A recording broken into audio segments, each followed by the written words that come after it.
Appen est une application française, qui est née, de la conviction que les rencontres dans la vraie vie, sont plus authentiques, qui propose à ses utilisateurs, de faire des rencontres, justement dans la vraie vie, en croisant les personnes dans la rue, en les retrouvant, sur l'application. Aujourd'hui, nous sommes, disponibles dans tous les pays du monde, mais on market plus précisément 12 pays dans le monde. On a 120 millions d'utilisateurs inscrits, dont 10 en France. Donc la France fait partie de nos pays forts. Et pour parler plus précisément des bureaux, chez Appen, on est basé à Paris. On est plus d'une centaine de personnes à Paris. Et on travaille tous les pays et le marketing dans les pays notamment à partir du bureau parisien. Donc, votre point fort, c'est la géolocalisation. Et vous diriez que vous êtes une boîte tech? Ben oui, forcément, puisque on propose à nos utilisateurs une application.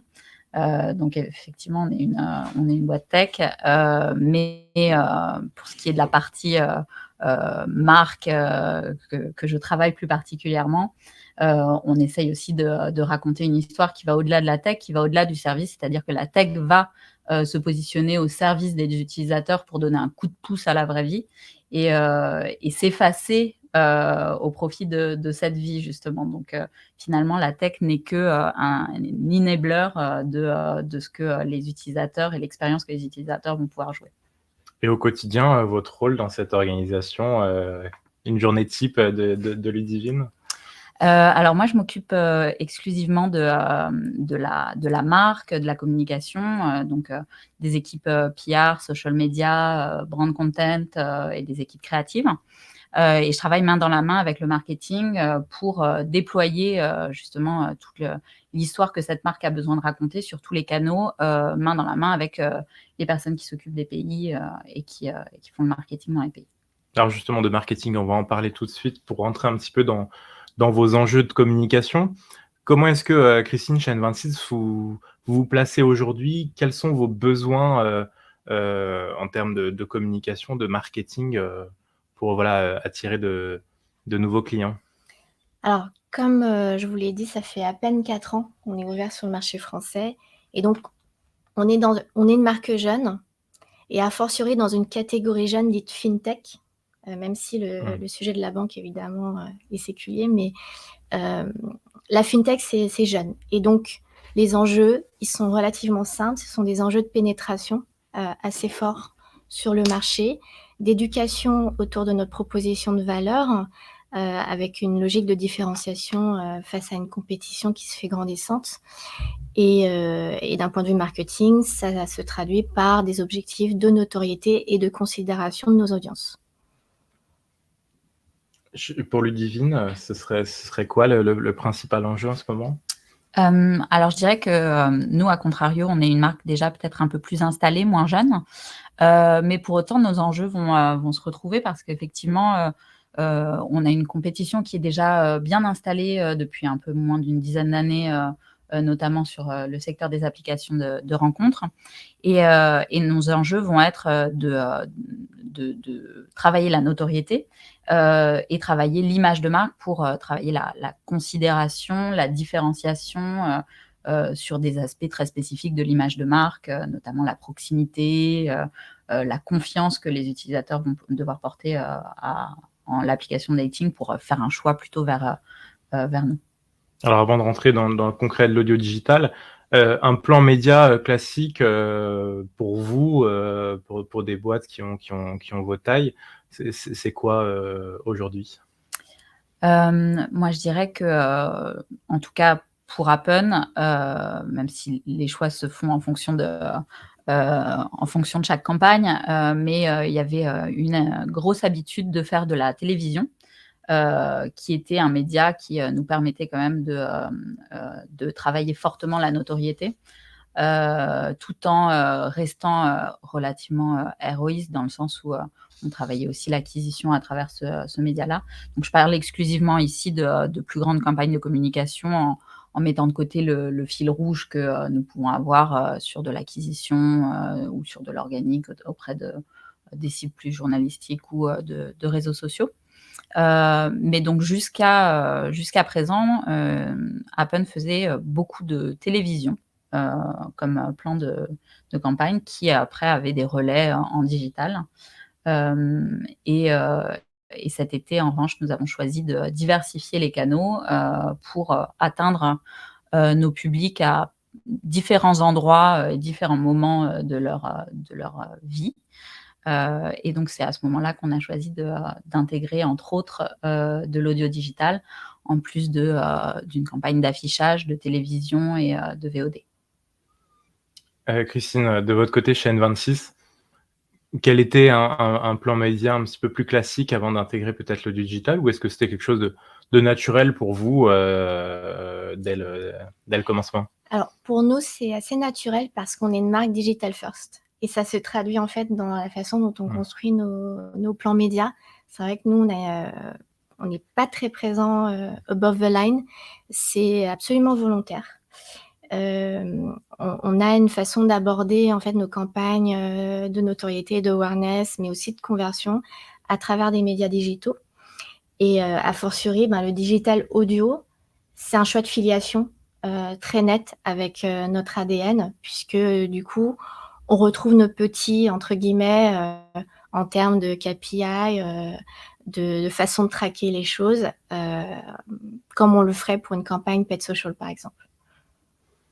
Pour vous, justement, les enjeux, de KPIs, de pouvoir mesurer exactement et puis aussi, pouvoir récolter aussi de la data et analyser tout ça, c'est quelque chose d'important? Heu, Forcément oui, c'est un gros argument pour nous, d'être, en mesure, déjà dans la programmation de la campagne, d'être particulièrement fin dans le ciblage, la tranche d'âge, la ville, on peut aller très, très loin en audio digital, et c'est un argument fort. Mais aussi dans le reporting, d'être en mesure de manière, en temps réel, de traquer, le taux de clic, le taux d'écoute, ou de complétion. C'est des indicateurs forts qui vont être, rassurants, quand on fait le choix d'un nouveau média comme c'était notre cas en tout cas. On n'avait jamais, encore, utilisé l'audio, comme média et donc le fait de pouvoir traquer tous ces KPI, était un argument fort versus, un média plus classique, qui est moins, calculable. Et vous, chez N26, est-ce qu'il y avait des indicateurs un petit peu préférentiables, des choses qui vous ont marqué ou dont vous aviez besoin davantage? Pas besoin davantage. En revanche, ce qui était intéressant pour nous, c'est de pouvoir, monitorer de façon extrêmement fine effectivement le ciblage. Parce qu'au-delà du socio-démo, on va aller, vraiment, cibler, des centres d'intérêt, faire de la surpondération peut-être à un moment sur certaines régions en fonction, de nos enjeux, qu'ils soient marques ou produits et de voir un peu quel est l'impact, à la fois à travers, évidemment le produit publicitaire, en lui-même, mais aussi sur, des canaux externes, notamment, l'attrait, de notre marque sur les moteurs de recherche, par exemple. Donc du brand search, on va aller regarder ça. Alors, on n'est pas chez Audion pour rien ce matin puisque vous avez travaillé sur des campagnes audio digitales avec Audion. Avant de rentrer et puis on écoutera quelques extraits dans le concret de ce que vous avez pu, diffuser. Quels étaient les objectifs pour vous de vous afficher davantage, d'utiliser davantage l'audio digital, pour affiner les objectifs dont on parlait, tout à l'heure, Ludivine? Alors moi, ça faisait partie d'un plan média plus large, mais on a choisi une campagne qui était, à forte valeur, émotionnelle. On avait besoin de raconter une histoire, on avait besoin d'être meilleur sur certains items d'image, comme je le disais précédemment, notamment, sur la proximité, sur la confiance, pour renforcer, un lien émotionnel avec nos utilisateurs, et avec, le public, au sens large même. Et donc, pour moi, le choix de l'audio s'est porté notamment sur cet aspect-là, parce que ça nous a permis de, travailler, cette histoire, de travailler les hauts et les bas par lesquels passent, notamment les personnes qui utilisent des applications de dating, donc d'être assez vrai et assez franc dans la manière dont, on approche le sujet. Donc pour moi, c'était un vrai complément d'une campagne plus globale, avec cet atout majeur autour de la qualité de l'approche et du message qu'on pouvait transmettre. Une petite touche d'authenticité, voilà. Exactement. Christine, de votre côté, chez N26, pourquoi l'audio digital et comment, quels objectifs par rapport au digital plus classique ça répondait? L'audio, en fait, parce que notre marque est très visuelle, très design, comme je vous l'ai dit au départ. Il y a une direction artistique qui est remarquable, qui est premium. Et on écrivait N26, mais on ne le disait pas. Et donc, comment est-ce qu'on apprend, en fait, quelque part à l'audience française de dire il faut dire N26 et pas autrement? Ça passe effectivement par des campagnes audio et de la répétition, en fait, tout simplement. Donc, il y avait un enjeu de branding par l'audio. Donc faire connaître la marque aussi, Tout effectivement, à comment fait. elle se prononce, c'est assez Ouais. intéressant. Mmh. Mais vous auriez pu choisir la télé pour ça? Alors oui, mais comme je vous l'ai dit, on est digital first et on a historiquement pu s'installer sur le marché grâce à des key opinion leaders, des early adopters et avec un ciblage qui est ultra affinitaire. Et ce que la télé permet moins, parce qu'on le sait, c'est tout de suite des audiences, on va dire beaucoup plus larges. Et c'est vrai que nous, on a envie en fait d'avoir le bon produit, le bon message marque sur les bonnes audiences à des moments clés extrêmement maîtrisés. Donc vous vouliez rester proche de votre audience, de base, de niche, hein, peut-être celle qui vous ressemble le plus, qui avait Alors, cette pas niche, mais qui est très orientée digital, en fait, Voilà. et ouverte, en fait, aussi à la banque digitale, ce qui n'est pas aujourd'hui le cas de tout le monde, même si évidemment les 2 dernières années ont accéléré les usages, clairement. Mais oui, l'idée, c'est de pouvoir router le bon message aux bonnes personnes et pas avoir quelque chose qui est un peu, vous savez, one message fits all. Vous êtes dans une logique d'attirer seulement ou de fidéliser? J'entends le fidéliser dans ce que vous dites là, les utilisateurs que vous connaissez déjà. Oui, on a des plans qui s'adressent à la fois à une clientèle prospect qui a besoin de plus, on va dire, d'éducation autour de ce qui est une néobanque et a fortiori N26. Et puis pour nos clients existants, évidemment, l'idée, c'est de continuer à promouvoir un petit peu tous les avantages de faire partie de notre communauté. On a la chance d'avoir des clients extrêmement enthousiastes qui font des retours réguliers, ultra positifs, notamment sur nos réseaux sociaux. Et je suis toujours très surprise de me dire quelle chance d'être une banque et d'avoir autant de pluie d'amour et d'enthousiasme sur des features, des fonctionnalités qu'on met en avant ou des concours qu'on peut mettre en avant sur nos réseaux. Alors justement, on va revenir sur la campagne. Je vais rester avec vous, Christine, Ouais. pour rentrer un peu dans le concret de ce qui a Ouais. pu être fait ici. Cette campagne, en tout cas, peut-être on peut parler de la dernière. Dites-nous un petit peu comment vous avez utilisé l'audio digital ici, peut-être à plusieurs reprises. Mais en tout cas, voilà, racontez-nous cette dernière campagne que vous avez fait sur l'audio. Oui, alors c'est une campagne produit qui met en avant un produit iconique chez nous qui est la carte métal, qui est notre compte bancaire dit premium, le plus premium. Et la carte métal, il faut savoir que c'est vraiment notre produit iconique, l'un des premiers sur le marché, qui nous a permis vraiment de creuser notre trou sur la scène européenne.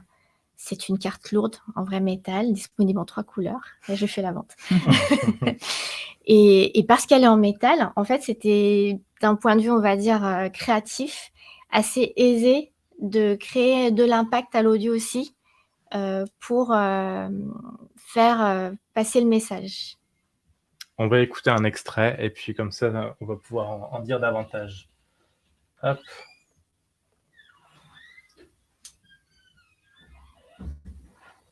Ça veut bien fonctionner. Ça n'a pas l'air.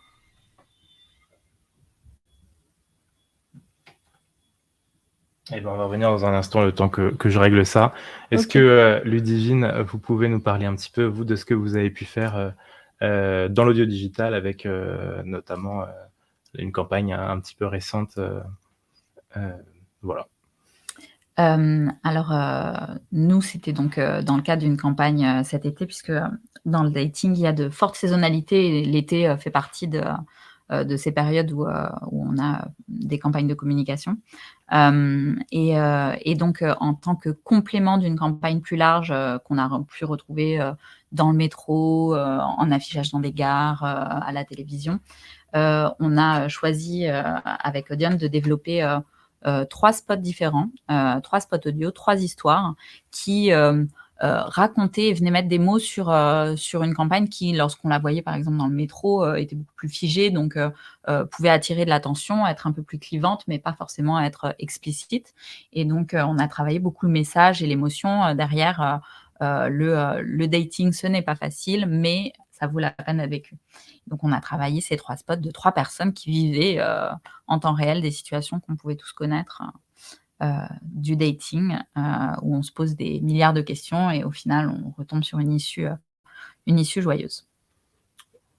Quelle période pour ces campagnes comment est-ce que vous jugez finalement de la bonne temporalité pour communiquer dans l'audio? Alors, je dirais pas dans l'audio en particulier, je parlerai plus particulièrement de notre secteur d'activité et de la rencontre. Comme je disais, l'été est une période particulièrement propice au dating et donc c'est un choix de communiquer à cette période-là.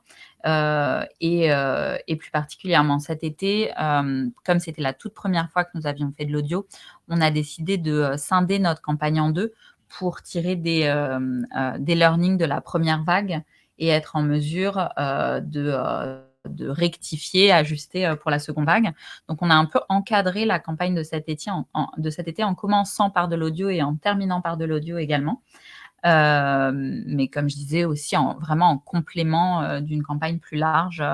Donc, on a eu plein de moments de prise de parole à différents endroits pour l'utilisateur. De votre côté, Christine, sur cette question de la temporalité d'une campagne, qu'est-ce que vous avez pu observer sur les bonnes pratiques? Alors, ce qui est particulier pour nous, c'est qu'on n'a pas une saisonnalité très forte. Donc, nous sommes assez flexibles et agiles sur les périodes de diffusion. Ça va être plutôt lié à l'actualité de notre marque, en fait, la façon dont on va acheter. Ce qui est intéressant aussi pour nous par rapport à ce média-là, c'est que justement, il est moins, on va dire, dépendant d'une saisonnalité média, ce qui m'allait de facto. Et on a le spot. On va pouvoir l'écouter. Ok. On va pouvoir l'écouter tout de suite et on comprendra un peu mieux le travail que vous avez pu faire. Écoutez bien ce son. C'est celui de l'élégante carte bancaire en acier inoxydable associée au compte N26 Métal. Rejoignez la banque N26 et découvrez une expérience bancaire haut de gamme pensée pour votre quotidien. Tout se fait en temps réel depuis votre téléphone, qu'il s'agisse de gérer vos transactions ou d'économiser pour vos projets. En plus, vous êtes couvert par un ensemble d'assurances pour vos voyages, vos déplacements et même en cas de vol de votre téléphone. La banque du futur existe déjà. Elle vous attend sur n26.com. Alors voilà, le spot un petit peu générique qui est passé. Comment est-ce que vous avez travaillé la création de ce spot? En collaboration avec les équipes Audion. Donc, c'est une personne dans mon équipe en charge de ces projets qui, au quotidien, a pu vraiment malaxer, on va dire, une base de messages avec les équipes et le produire en direct avec les équipes Audion. Donc, nous étions très satisfaits du produit final. Et comme vous l'entendez là dans ce spot, c'est un spot long, c'est-à-dire qu'on ne se précipite pas, on prend le temps de dire les choses tranquillement. Et c'était aussi ça, en fait, qui m'intéressait dans le choix de ce média-là, c'est que c'est assez brain safe, entre guillemets, en termes d'environnement d'écoute, puisque, a priori, la personne qui va écouter son podcast préféré ou son album préféré, il est dans de bonnes dispositions. C'est pas noyé, on va dire, au sein d'une pause publicitaire où il y a beaucoup d'autres acteurs qui vont être dans la surenchère de réclame. Donc c'est aussi en fait la façon dont on produit l'écriture audio-digitale qui m'intéressait. Est-ce qu'on peut, en observant les KPIs, retravailler et comment est-ce qu'on choisit de retravailler, le spot en fonction de ce qu'on observe, en live? Alors ça va être soit du retravail peut-être sur la longueur du script. Ça peut être aussi pour se dire on va peut-être rajouter des choses encore plus fines d'un point de vue contextuel par rapport au moment de la journée. Donc on avait aussi des campagnes de ce type-là, donc c'est pas ce spot-là, mais on a eu des spots de marque et on rajoutait un clin d'œil par rapport au moment de la journée, si c'était le matin, et un clin d'œil au petit-déj, un clin d'œil sur le chemin du travail et le soir avant votre film préféré, etc. Très bien. On va écouter le spot, de Happen, comme ça on pourra évoquer cette campagne également. Bon, je suis en avance, je vais l'attendre là. Oh, j'espère qu'elle sera pas en retard, ça me saoule les gens en retard. Et elle m'a pas écrit, il manquerait plus qu'elle me mette un lapin. J'ai soif en plus. C'est toi, Maxime? Wow, ok. Elle est super belle, encore mieux que sur ses photos. Bon, après tout, c'est pas si grave d'être en retard. Les rencontres, c'est pas toujours simple, mais promis, ça vaut la peine d'être vécu. Téléchargez à peine. Donc là, finalement, vous avez fait le choix de vous mettre à la place, finalement, de l'utilisateur. Et on comprend ce que vous disiez tout à l'heure sur l'authenticité en écoutant ce spot. Comment est-ce que vous avez fait le choix au niveau de la création, voilà, de penser à ça, choisir le comédien, parce que c'est finalement, limite, on se projette assez facilement dans le réel? Nous, de notre côté aussi, on a beaucoup travaillé avec les équipes d'Audion pour ça. Alors, en interne, on a une personne qui s'occupe du copywriting, donc qui s'est occupée d'écrire ce script, ces trois spots.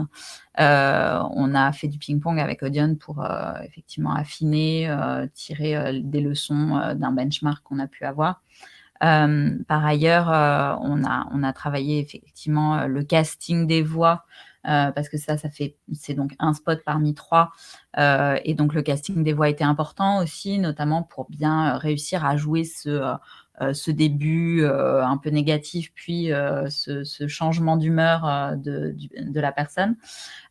Pour la petite anecdote, la fin est dite par cette fameuse personne, Lise, chez nous, qui travaille le copywriting et qui a réussi à faire la signature de campagne, non seulement en audio, mais aussi en télé, en digital. Donc, on a posé sa voix sur pas mal de signatures. Et on a également joué, comme toi tu l'évoquais, avec le bruit de la carte. Nous, on n'a pas de signature audio, chose qui pourrait être d'ailleurs très intéressante si on commence à être de plus en plus présent sur de l'audio.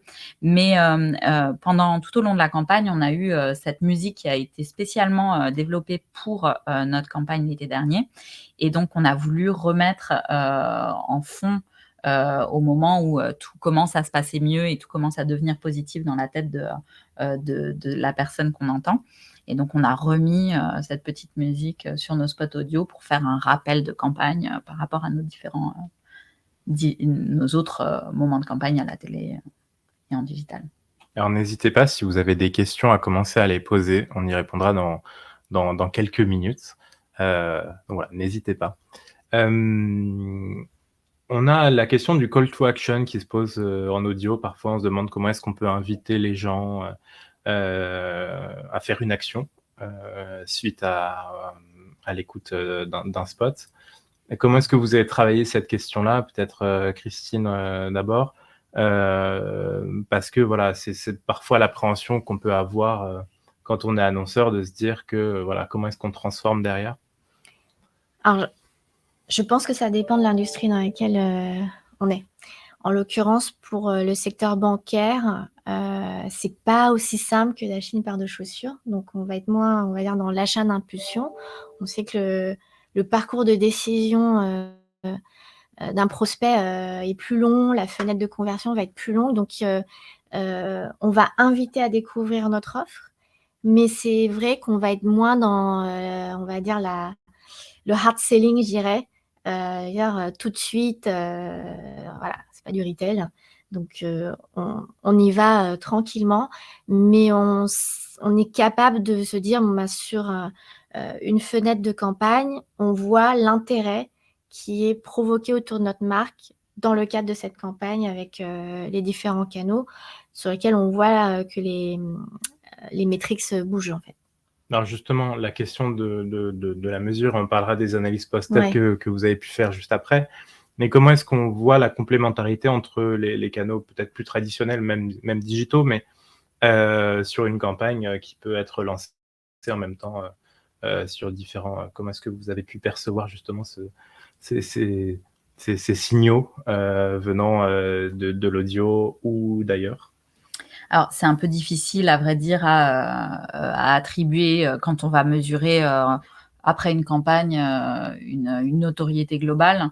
On ne peut pas spécifiquement l'attribuer à un canal plus qu'un autre, sauf à découper très strictement la campagne par canaux et à faire la mesure juste après chaque canal.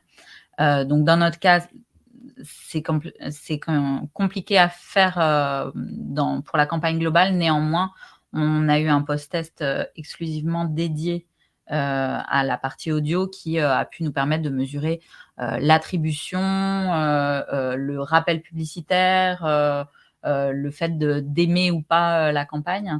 Et donc ça nous donne des indicateurs forts justement de la réussite en complément des KPI très plus ROI qu'on peut traquer directement avec Audion. Donc tous ces aspects beaucoup plus liés à l'image, à la notoriété, c'est quelque chose qu'on a pu faire aussi en post-test main dans la main avec Audion, encore une fois. Vous, chez N26, Christine, vous avez réussi un peu plus à aller voir ce qui venait de l'audio par rapport aux autres canaux?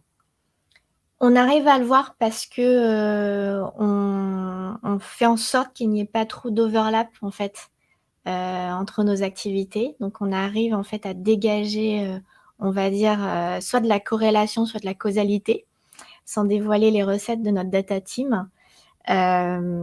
Et surtout, on est capable de se dire, parce que c'est un média digital, ce pool d'audience-là, on est capable ensuite de la retoucher par ailleurs à travers d'autres canaux digitaux. Donc ça, c'est très probant. On a beaucoup de modélisation faite avec nos équipes pour ce faire. Et effectivement, sur les post-tests, ce qui est confirmé donc avec cette troisième partie en post-test pur, la campagne qu'on a écoutée ensemble, il y a eu plus 30% d'intention d'achat en uplift et plus 24% d'images de marque positive. Donc, ce qui est vraiment très bien. Au sein même de l'audio digital, il y a plusieurs canaux possibles, streaming musical, web radio, podcast, voilà, il y a plusieurs choses, voilà, plusieurs segments. Est-ce que vous, dans les campagnes que vous avez réalisées, vous avez remarqué des segments forcément plus forts que d'autres, plus puissants? On pense au streaming musical tout de suite. Mais est-ce qu'il y a des choses que vous pouvez attribuer plus à l'un qu'à l'autre, ou est-ce que c'est global et on n'a pas cette affinité-là sur le retour de campagne? Moi, je dirais que on voit le taux de réussite en fonction d'un taux d'écoute ou d'un taux de complétion, et que nous, sans grande surprise par rapport à notre cible, on a été meilleur sur le streaming musical, effectivement. Néanmoins, ce qu'on cherchait à travers une campagne plus globale, c'est justement de ne pas uniquement cibler les auditeurs du streaming musical, mais d'aller aussi chercher certaines radios, certains podcasts. Et donc, c'est cette diversité qui ramène de la valeur et de la qualité dans la campagne que nous avons pu faire. Donc voilà. On peut faire à la fois du coup de la masse peut-être, de performance, et se dire qu'on va sélectionner un podcast qui nous plaît particulièrement, je ne sais pas, pour booster un peu plus des items de notoriété ou d'affinité avec son audience cible. Ça, c'est des choses que vous pourriez faire, que vous avez déjà fait. Oui, oui, tout à fait. En fait, l'idée, c'est de trouver le bon équilibre entre le reach, puisqu'on a des enjeux de notoriété, et effectivement, quelques achats qui nous permettent aussi d'avoir une adéquation très, très forte entre notre proposition et puis le thème ou le centre d'intérêt qui est lié à un achat podcast, par exemple. Une campagne audio digitale en termes de tarifs par rapport à d'autres plans médias, est-ce que c'est aussi, se dire que c'est peut-être, plus ou moins cher, et il y a une efficacité qui est recherchée pour des acheteuses comme vous? Effectivement, c'est plus abordable que la télé, par exemple. Justement, on en parlait tout à l'heure, c'est un gros avantage et c'est plus flexible. C'est-à-dire que, il y a moins ce besoin de se positionner, énormément à l'avance, pour avoir, ce qu'on veut. C'est beaucoup plus rapide à mettre en place, même, en l'occurrence, l'enregistrement, s'est fait, dans les locaux, de Audion, donc tout est assez, flexible, malléable, ajustable. S'il y a un gros événement qui fait que, soudainement, on doit mettre un stop à la campagne, pour reprendre 2 semaines plus tard, c'est aussi quelque chose qui est avantageux. Donc je dirais que,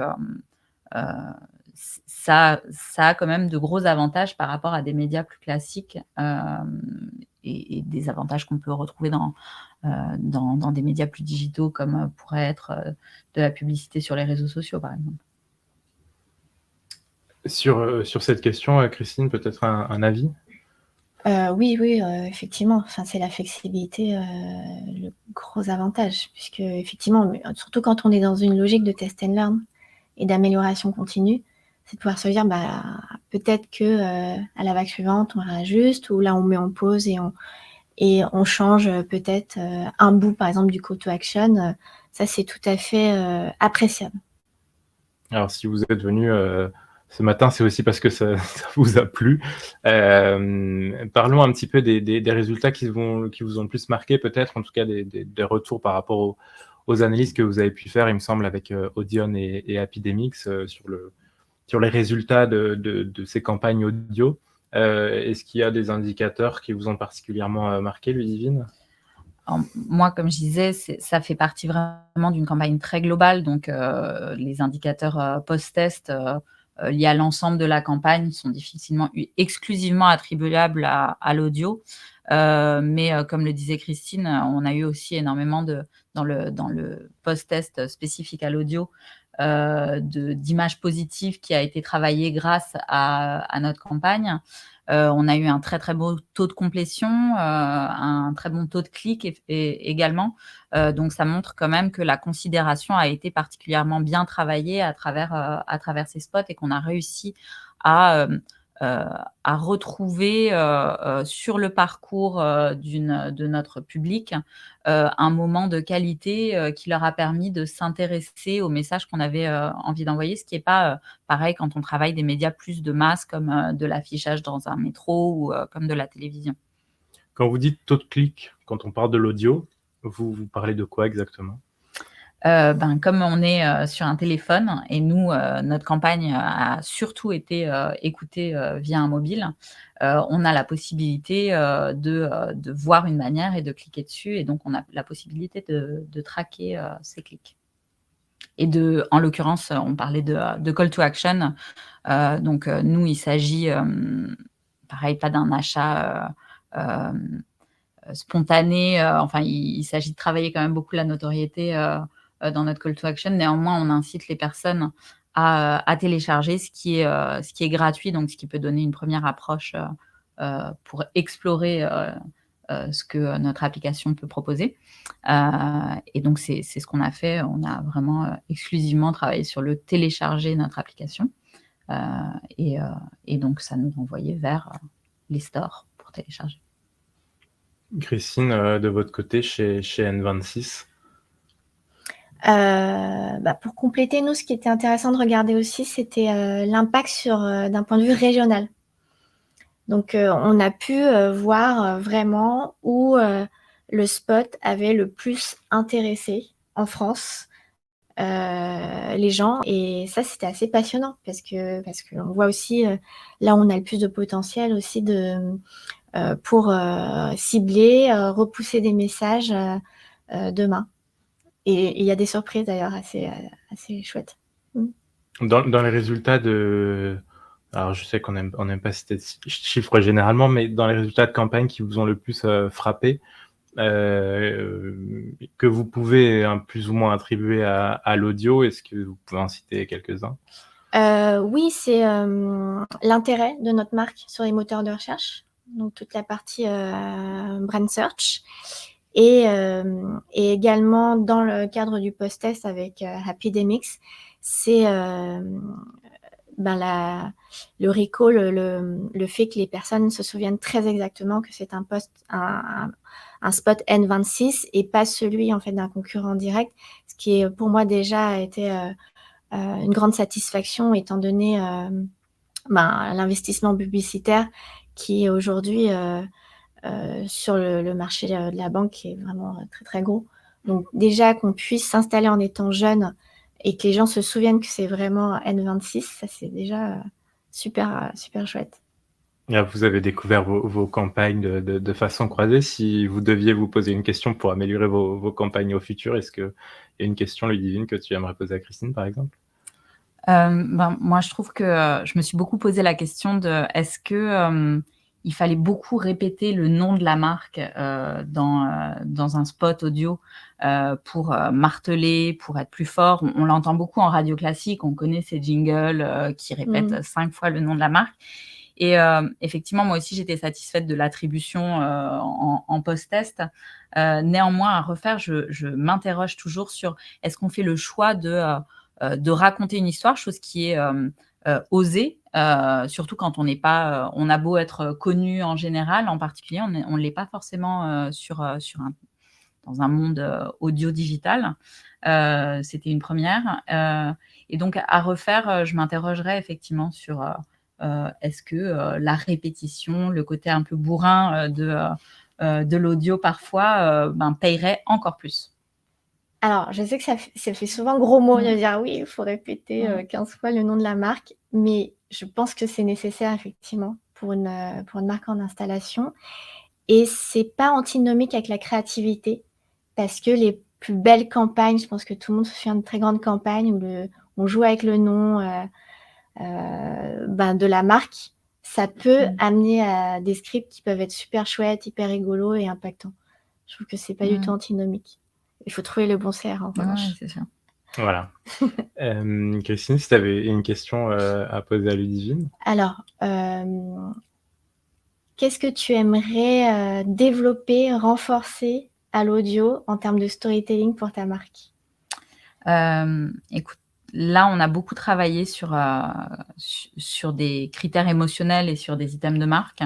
Et justement, en écoutant ton spot, je me disais qu'il pourrait y avoir cette dualité entre des campagnes plus brand comme celle que j'ai pu faire et des campagnes beaucoup plus avec une approche peut-être plus rationnelle et plus à travers des insights de consommateurs. Donc, c'est vrai que moi, je suis sur un produit qui est plus émotionnel et qui va être téléchargé avec on va travailler sur des leviers plus émotionnels. Néanmoins, on retrouve au même titre que pour une banque, certains cas de figure qui se répètent chez nos utilisateurs et des leviers donc qu'on pourrait activer qui seraient plus rationnels et qui pourraient être travaillés pour une campagne plus produit, on va dire, que brand. Donc, je pense que cette dualité pourrait être intéressante et je compléterais en disant que effectivement, moi, j'ai une approche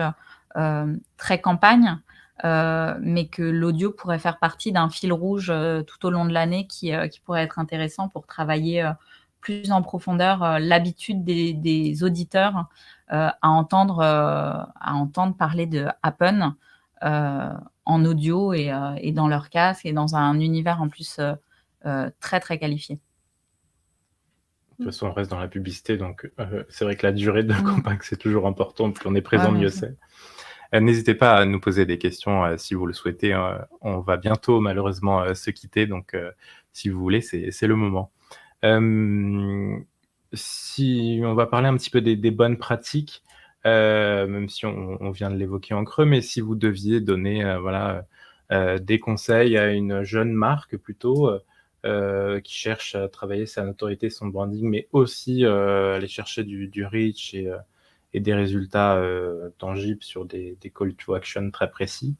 Comment est-ce que, vous aborderiez les choses? Comment est-ce que vous les conseilleriez, par rapport à l'expérience que vous avez pu avoir avec Audion, Christine? C'est dur de donner des conseils comme ça dans l'absolu, mais ce que je dirais, c'est qu'il faut se lancer en fait, il faut essayer pour se faire son propre avis en fait sur le média et l'adaptabilité de ce média-là par rapport à des enjeux de marque qui lui sont propres. Donc après, ce qui est intéressant avec ce média-là, c'est que justement, on peut vraiment acheter avec une maîtrise complète du reach, mais aussi des centres d'intérêt et du ciblage qu'on souhaite avoir. Donc à la fois en socio-démo, en régional. Donc il faut pas hésiter à justement créer plusieurs scénarios et se lancer et voir ce qui performe le mieux en fait. Ouais, c'est possible avec des petites enveloppes. Donc si on se parle effectivement d'une jeune marque qui se lance, Ouais. c'est un gros avantage, et par ailleurs, l'avantage aussi d'une jeune marque, c'est peut-être que, tout est ouvert, tous les territoires sont ouverts, mais à la fois, une fois qu'on a exploré, ce qui généralement est le cas, la publicité sur les réseaux sociaux, donc plus de la vidéo ou de la photo en acquisition, en reach sur les réseaux sociaux. Je trouve que c'est un next step qui est assez similaire, tout en rajoutant une dose de qualité supérieure et la possibilité de ne pas faire juste des one-shots, c'est-à-dire de potentiellement y attribuer un budget régulier et en fil rouge qui est intéressante sans non plus avoir besoin de budget incroyable de publicité parce qu'on peut être très précis et on peut être très qualifié grâce à l'audio digital. Et vous pensez que ça pourrait aussi, pour une marque, qui est un peu plus, ancienne, un moyen de peut-être se remettre au goût du jour avec ce côté audio digital, public, peut-être, parfois un peu plus jeune? Enfin, en tout cas, dans l'imaginaire, c'est ce qu'on pense. En tout cas, vous êtes des marques plutôt jeunes, avec un public plutôt jeune qui vous y êtes mis. Ça pourrait fonctionner aussi? Moi, je dirais que oui. Moi, même si je travaille pour une marque plutôt jeune, comme je disais, on travaille beaucoup la télé, donc mine de rien, c'est beaucoup plus une approche de masse. Et donc le fait même d'avoir fait le choix de l'audio digital cette année, ça nous permet d'être plus qualifiés sur notre cœur de cible et d'envoyer un message en ce sens-là, c'est-à-dire d'une certaine façon, de rajeunir aussi notre image, de remoderniser notre image à travers un choix beaucoup plus moderne dans le média qu'on va utiliser. Donc ça ne nous empêche pas de continuer à aussi avoir la volonté de d'avoir une notoriété plus large et qui va toucher des publics plus dans la masse. La télé, j'en ai parlé, mais l'affichage, pour nous, par rapport à notre message initial autour de l'authenticité, de la vraie vie, c'est pour nous assez clé de se dire que les utilisateurs ou les différents publics qui vont entendre parler de nous voient aussi dans leur vraie vie de tous les jours, marchent et croisent Appen, puisque c'est un peu ce qu'on propose aussi dans notre produit, ouais. dans l'utilisation même de l'application. Mais voilà, d'avoir cette petite voix dans la tête à l'image de la créa qu'on a proposée en audio, c'était aussi clé pour nous. Christine, de votre côté, on vous le souhaite quand vous serez une banque très, très établie. Est-ce que vous continuerez à utiliser l'audio? On fait un peu de fiction. Oui, parce que ce média-là, je pense que c'est le choix de l'intime aussi. C'est le choix de la relation plus intimiste avec avec notre audience parce qu'on est dans leur oreille en fait. C'est pas du tout le même environnement, on va dire, de réception du message que de l'affichage dans la rue. Et donc forcément, c'est continuer à travailler la relation avec ses clients. Alors, on a une première question, je vais vous la lire, et n'hésitez pas si vous en avez, c'est le moment. On va clôturer juste après. Combien de temps est nécessaire pour produire un spot en classique ou justement en DCO? Moi, je pense qu'il y a une confusion sur la création du spot et sa diffusion, mais combien de temps est nécessaire pour produire un spot, en tout cas? Si on voulait, ça pourrait être une journée. Je pense qu'il y a un besoin quand même de réfléchir concrètement, comme c'est le cas lorsqu'on réfléchit une campagne, à la stratégie, quel message, et cetera. Mais en dehors de toute cette phase créative qui peut se faire en interne ou avec une agence, je dirais qu'une fois qu'on a le message et qu'il est rédigé, le fait de le produire lui-même nous a pris à peine une demi-journée parce qu'effectivement c'était enregistré chez Audion, que nous on a mis peut-être un peu de temps à avoir le casting pour être en accord avec les voix qu'on choisissait. Mais la réactivité a été assez impressionnante. On peut avoir l'impression que ça met des jours et des jours et au final ça peut être fait très très rapidement ou ajusté très rapidement aussi. C'est-à-dire qu'on peut se dire ah ben j'aurais préféré dire télécharger gratuitement Appen plutôt que télécharger Appen et ça se fait ça peut être rectifié très vite. Et justement, la question du DCO, donc cette façon de modifier les spots selon Alors, moi, je la l'ai ju- pas utilisé ça pour le coup, mais peut-être que toi, Christine, tu as. C'est très rapide également parce qu'on l'intègre dans la production, dans l'écriture et dans la production. Donc ça, c'est quelques jours.